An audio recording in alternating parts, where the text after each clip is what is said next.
अतुलित बलधामम हेमशैलावदेहम धनुजवन कृशानम ज्ञानी नामाग्रगण्यम सकल गुण निधानम वानराणामधीशम रघुपति प्रिय भक्तम वात जातम नमामि। आज रुद्र के 11वें अवतार परम पूज्य हनुमान जी महाराज का जन्मोत्सव है। वे भक्ति, शक्ति, युक्ति, मुक्ति, अर्पण, समर्पण, एक निष्ठता के प्रतीक ही नहीं पर्याय भी है। रामचरितमानस में 7 कांड हैं, जिसके 6 कांडों में परमात्मा श्री राम के चित्त चरित्र चिंतन का उल्लेख किया गया है।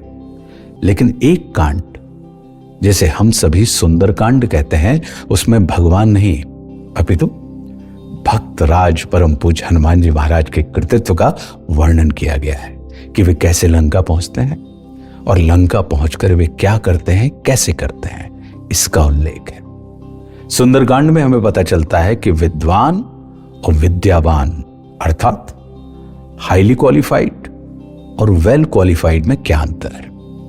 रावण हाईली क्वालिफाइड है, उच्च शिक्षित, और परम पूज्य हनुमान जी महाराज वेल क्वालिफाइड है, सुशिक्षित। उच्च शिक्षित व्यक्ति अपनी विद्वत्ता के अहंकार में अकड़ा हुआ है और सुशिक्षित हनुमान जी महाराज विनम्रता से भरे हुए हैं। जहां विद्वान रावण ने दूसरे की शांति शक्ति स्वरूपा मातेश्वरी सीता का हरण किया है, वहीं विद्यावान हनुमान जी शांति शक्ति स्वरूपा माता सीता को रावण के समक्ष हाथ जोड़कर वापस लौटा देने का निवेदन कर रहे हैं कि तीनों लोग हाँकते कांपे, यानी जिनकी गर्जना मात्र से तीनों लोकों में कंपन हो जाता है, ऐसी शक्ति वाले महाबली हनुमान जी महाराज रावण के सामने हाथ क्यों जोड़ रहे हैं? उन्हें तो उसके हाथ तोड़ देना चाहिए। बस यही अंतर है विद्वान और विद्यावान में।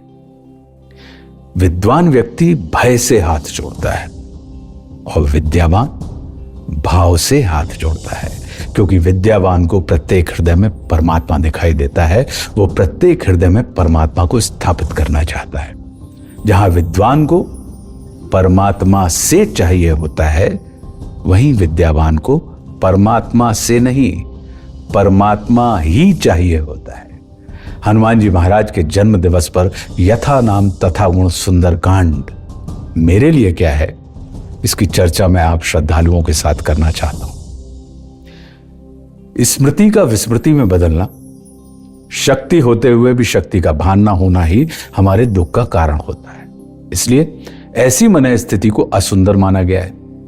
वहीं जब हमारी विस्मृति स्मृति में बदल जाती है, जब हमें स्वयं में प्रतिष्ठित शक्ति का बोध होता है, तब हमारे अंदर सुख का संचार होता है। सुख की अवस्था को सर्वाधिक सुंदर माना जाता है।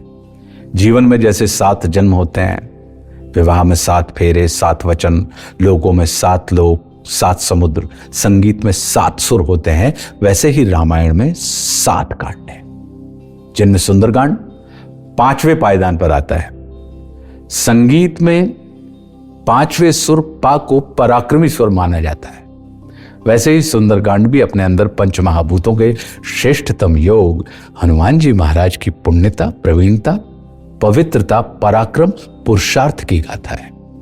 श्री जामवंत जी के द्वारा हनुमान जी को उनकी शक्ति का बोध कराए जाने के बाद सुंदरकांड की शुरुआत ही इस कथन से होती है कि जामवंत के वचन सुहाए, सुनी हनुमंत हृदय अति भाए। और वे अपनी भूली हुई शक्ति को याद करके खड़े हो जाते हैं सामने फैले हुए 100 योजन लंबे समुद्र को पार करने के लिए।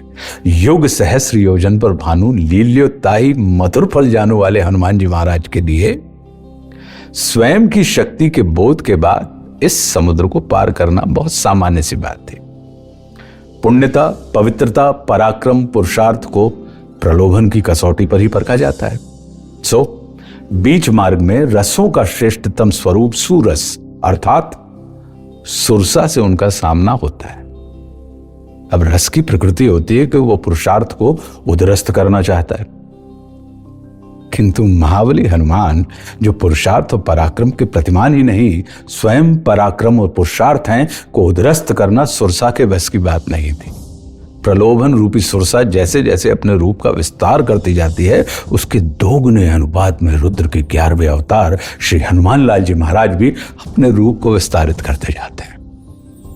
सफल होने के लिए सिर्फ बड़ा होने की कला ही नहीं, छोटा होने का हुनर भी आना चाहिए। और शिव तो स्वयं सफलता है, सो वे इसमें दक्ष थे।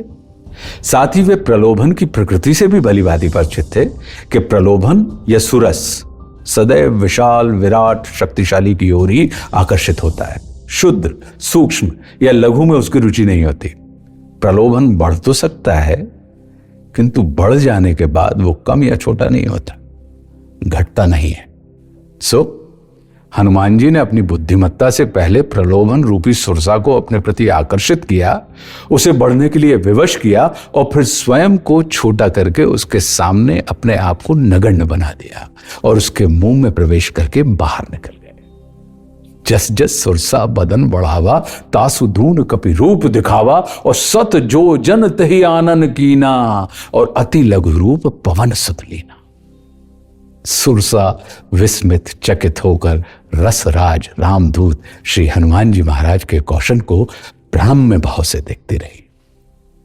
किसी को नष्ट करना है तो उसे नहीं, उसकी इमेज को नष्ट कर दीजिए, वो व्यक्ति अपने आप समाप्त हो जाएगा। यह आज का नहीं, अत्यंत पौराणिक नुस्खा है। इसका प्रमाण सुंदरकांड में मिलता है।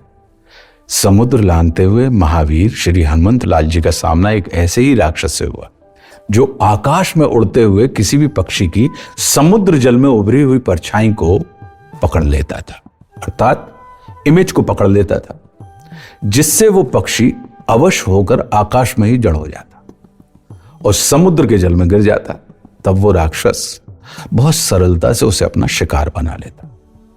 सो यही पैतरा उसने बजरंग लाल जी महाराज पर आजमाया कि गहरी छाए सक्सों ने उड़ाई, यही विधि सदा गगन छरकाई, और सोई छल हनुमान कह कीना, तासु कपट कपि तुरत ही चीना। अतुलित बलशाली बजरंगी के लिए स्वयं का कोई अस्तित्व ही नहीं था। वे तो प्रभु श्री राम की परछाई थे, तो वे अपने प्रभु की इमेज पर चोट कैसे बर्दाश्त करते। सो उन्होंने उस मिथ्याचारी कपटी का वध करके राम मुद्रिका ली और लंका पहुंच गए माता जगदम्बा सीता की खोज में। मेरे लिए सुंदरकांड भक्ति के नहीं, शक्ति के विस्तार का अध्याय है। इसके शक्ति प्रदर्शन में युक्ति का समावेश है। सुंदरकांड मुक्ति के मार्ग का प्रवेश द्वार है। मुक्ति माता सीता के लिए भी और लंकाधिपति रावण के लिए भी। सीता जी जो भाव सागर से उभरना चाहते हैं और रावण भाव सागर से छुटकारा पाना चाहता है। माया और मायावी दोनों ही मायापति श्री राम से मिलने के लिए आतुर है। हनुमान जी महाराज युक्ति व भक्ति के प्रतीक है। युक्ति और भक्ति जब संयुक्त होते हैं, जुड़ते हैं, तब वे शक्ति कहलाते हैं। श्री हनुमान जी शक्ति का पर्याय है। युक्ति व भक्ति से युक्त शक्ति सदैव सुंदर होती है। तब सुंदर क्या है? सत्यम शिवम सुंदरम, अर्थात सत्य ही शिव है और शिव ही सुंदर है। तो शिव कौन है? हनुमान चालीसा में उल्लिखित है शंकर सुवन, और कुछ लोग कहते हैं शंकर स्वयं केसरी नंदन। महादेव शिव ने ही अपने आराध्य परमात्मा श्री राम की सेवा के लिए हनुमान जी के रूप में जन्म लिया था। चूंकि इस अध्याय में शिव अर्थात हनुमान जी महाराज का प्रयाण है शक्ति यानी मात्र शक्ति जगदम्बा सीता जी के संधान के लिए, इसीलिए इसे सुंदरकांड कहा गया है।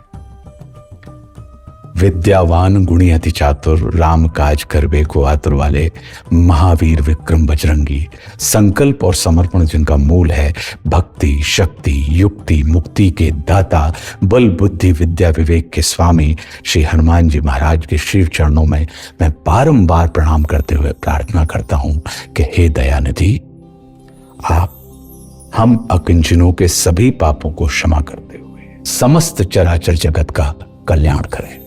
श्री राम जय राम, जय जय विघ्न हरण हनुमान। जय श्री सीता।